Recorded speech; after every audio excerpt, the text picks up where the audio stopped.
Halo guys, apa kabar semuanya? Semoga baik-baik aja ya. Di video kali ini gue akan menceritakan alur cerita dari anime Konosuba season kedua. Sebelumnya gue udah buat rangkuman alur cerita yang season pertamanya ya. Buat kalian yang belum nonton, silahkan nonton dulu. Masih melanjutkan cerita dari season pertama, di mana kita tahu kalau Kazuma dinyatakan bersalah karena sudah menghancurkan rumah bangsawan dan dicurigai sebagai bawahan dari Raja Iblis, yang membuat dirinya akhirnya ditangkap dan dikurung semalaman. Aqua dan yang lainnya nggak tinggal diam dan mencoba menyelamatkan Kazuma berkali-kali. Tapi karena idenya Aqua yang nggak terlalu pintar, semua upaya penyelamatannya nggak guna juga. Keesokan harinya, Sena mulai menginterogasi Kazuma dengan menggunakan alat sihir pendeteksi kebohongan yang akan berbunyi kalau Kazuma berbohong. Sena mulai menanyakan tentang identitas Kazuma dan apa alasannya menjadi seorang petualang. Sampai akhirnya Sena bertanya apakah Kazuma memiliki hubungan dengan Raja Iblis atau bawahannya. Dengan yakin, Kazuma pun mengatakan tidak, tapi bel dari alat itu ternyata berbunyi. Kazuma lupa kalau misalkan dia itu berteman sama Whis yang adalah bawahan dari Raja Iblis. Karena itu, Kazuma akhirnya dibawa ke pengadilan untuk menjalankan hukum. Singkat cerita, di sidang itu Kazuma terbukti tidak bersalah dan terlepas dari hukuman, setelah mendapatkan berbagai pembelaan dan pertolongan dari Darkness. Darkness menggunakan nama keluarganya yang bernama Destines sebagai jaminan kebebasan Kazuma. Tapi sebagai gantinya, Darkness harus pergi ke kediaman Aldark untuk menyelesaikan semua permasalahannya. Nah, gak sampai di situ aja, masalah Kazuma dan yang lainnya masih berlanjut. Pihak pengadilan menyita barang-barang yang ada di rumah mereka sebagai ganti rugi kerusakan yang dibuat sama Kazuma, yang membuat mereka jadi orang susah lagi. Saat ini Megumin juga memelihara seekor kucing yang diberi nama Chomusuke. Gak lama setelah itu, Sena balik lagi ke rumah Kazuma dan meminta bantuan kepada mereka untuk memburu katak raksasa lagi. Di sini Kazuma mempelajari skill baru, yaitu skill menembak.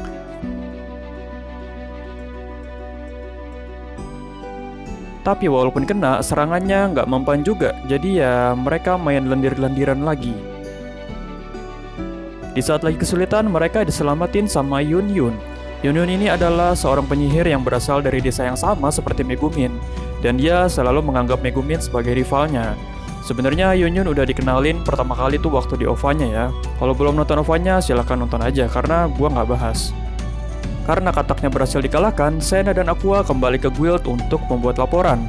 Megumin dan Yun Yun sempat bermain-main ceria dulu sebelum akhirnya dia dan Kazuma pulang ke rumah. Sampai di rumah, karena udah nggak tahan sama lendir, mereka rebutan untuk mandi duluan, walau pada akhirnya mereka malah mandi berdua. Gak lama setelah itu, Aqua pun pulang. Kazuma, Megumi, Tadama.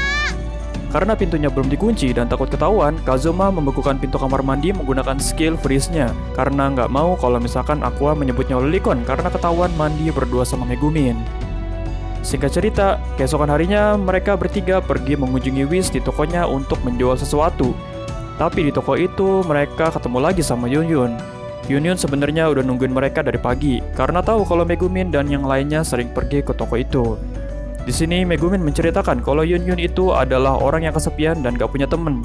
Dan aku menyarankan mereka untuk menggunakan salah satu item sihir yang bisa membuat Yun Yun dan Megumin menjadi akrab. Tapi alat sihir itu malah menampilkan masa lalu mereka berdua yang suram. Mereka melihat masa lalu Megumin yang cuma berduaan aja sama adiknya, dan Yun Yun yang sama sekali nggak punya temen. Ya sebenarnya dua-duanya sama aja. Karena Megumin merasa malu dan kesal, dia pun menghancurkan alat itu tanpa berpikir, yang membuat mereka harus membayarnya. Kehidupan mereka sebagai petualang terus berlanjut. Kazuma masih terus membantu Megumin untuk berlatih setiap hari, sampai akhirnya mereka sadar kalau mereka itu butuh uang. Dan Kazuma mengatakan kalau mereka harus pergi ke dungeon karena dia mendapatkan sesuatu quest baru di dungeon dengan harapan bisa mendapatkan harta karun. Megumin awalnya menolak karena dia nggak bisa menggunakan sihir ledakannya kalau ada di dalam dungeon. Tapi karena nggak punya pilihan lain, mereka pun memutuskan untuk pergi ke dungeon itu. Sampai di dungeon, Kazuma dan Aqua memutuskan untuk masuk ke dalam, sedangkan Megumin nunggu di luar karena sihirnya nggak berguna kalau di dalam. Kazuma dan Aqua mulai menyusuri dungeon tersebut. Mereka cukup kesulitan untuk melihat karena di dalam dungeonnya gelap. Walau kesulitan, mereka sampai juga di lokasi yang belum pernah dijamah siapapun. Aqua menggunakan kemampuannya untuk menenangkan para roh yang terjebak di tempat itu. Para undead pun mulai berdatangan dan menyerang mereka, tapi Aqua segera mengalahkan mereka dengan mudahnya.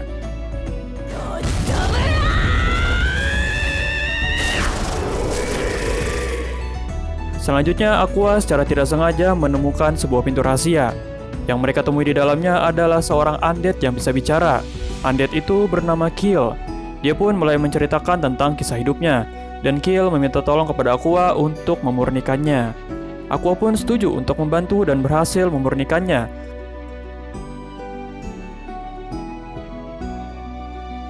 Setelah itu, mereka berdua kembali sambil membawa harta yang ada di ruangan itu.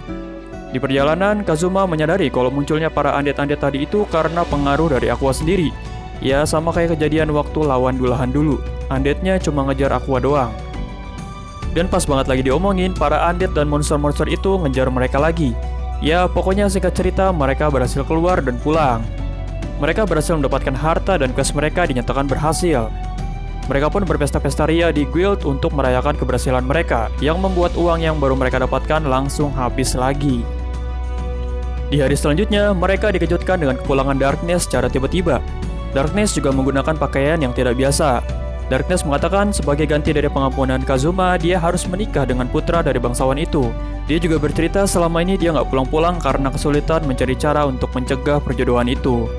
Darkness pun meminta tolong kepada Kazuma untuk ikut membantu membujuk ayahnya supaya perjodohannya dibatalkan. Tapi Kazuma justru malah berpikir kalau itu adalah ide yang bagus dan lebih setuju kalau Darkness menerima perjodohannya. Saat mereka lagi meributkan soal perjodohan Darkness, untuk kesekian kalinya Sena datang dan meminta Kazuma untuk memburu monster aneh yang mengepung kota.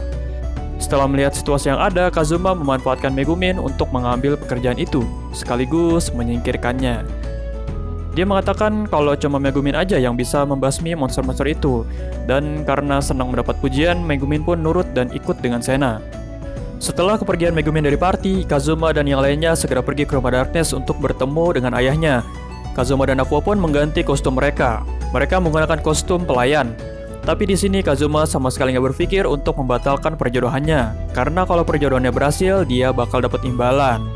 Saat perjodohan dimulai, Darkness menyadari kalau Kazuma berkhianat dan nggak berniat membantunya untuk membatalkan perjodohan itu. Dia juga mengungkapkan kalau dia lebih suka memilih orang yang nggak berguna seperti Kazuma dibandingkan putra dari bangsawan itu. Putra dari bangsawan itu bernama Walter. Karena udah kehilangan kesabaran, Darkness mengajak Walter untuk berduel. Walter pun menyerah dan mengakui kekalahannya. Kazuma juga dapat kesempatan untuk duel sama Darkness, tapi dia malah menggunakan sihir untuk melawannya. Dan berkat sifat masokisnya, Darkness justru merasa senang dan karena nggak kuat, dia pun jadi nggak sadarkan diri. Melihat itu, ayahnya terkejut. Sore hari pun akhirnya tiba. Walter sudah menyerah untuk menikahi Darkness dan mempercayakan Darkness kepada Kazuma. Gak lama setelah itu, Darkness terbangun. Dia pun memiliki ide untuk berbohong dan mengatakan kalau saat ini dia lagi mengandung anaknya Kazuma. Ya, intinya perjodohan itu berhasil dibatalkan.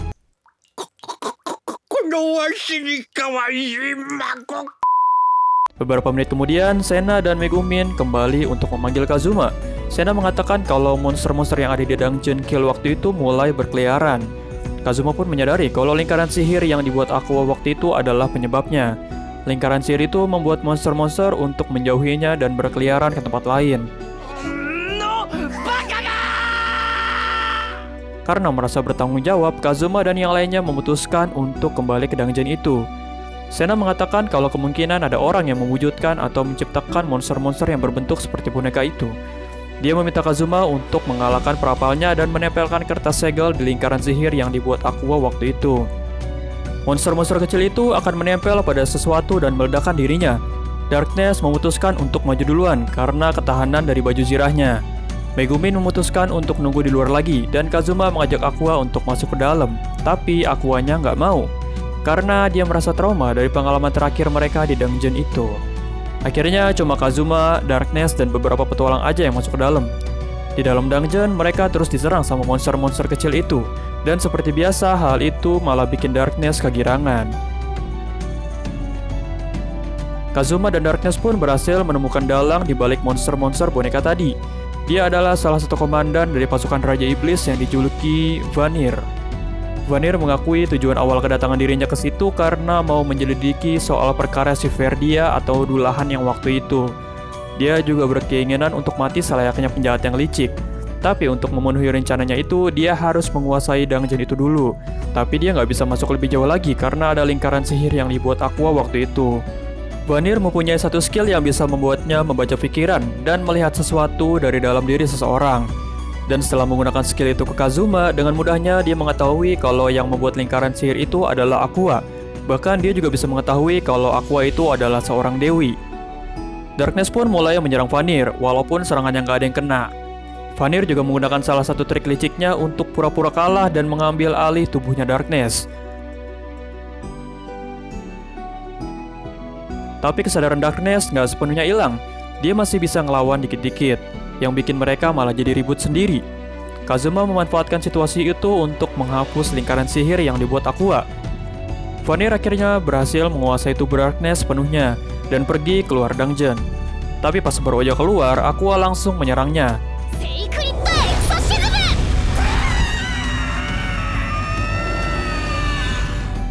Pertarungan mereka pun dimulai. Vanir berhasil membalikkan keadaan dan membuat mereka terpojok. Karena mereka nggak punya pilihan lain, akhirnya Megumin harus menggunakan sihir ledakannya untuk mengalahkan Vanir yang masih berada di tubuh Darkness. Setelah pertarungan itu, kecurigaan pemerintah terhadap Kazuma akhirnya dicabut, dan dia pun terlepas dari hukum. Dan sebagai tanda terima kasih, pihak keluarga kerajaan juga mengganti baju zirahnya Darkness yang rusak karena ledakannya Megumin. Darkness berhasil selamat karena sihir penyembuhannya Aqua. Dan karena keberhasilan misi kali ini, semua utang Kazuma dianggap lunas. Mereka pun juga mendapatkan reward sebesar 40 juta eris.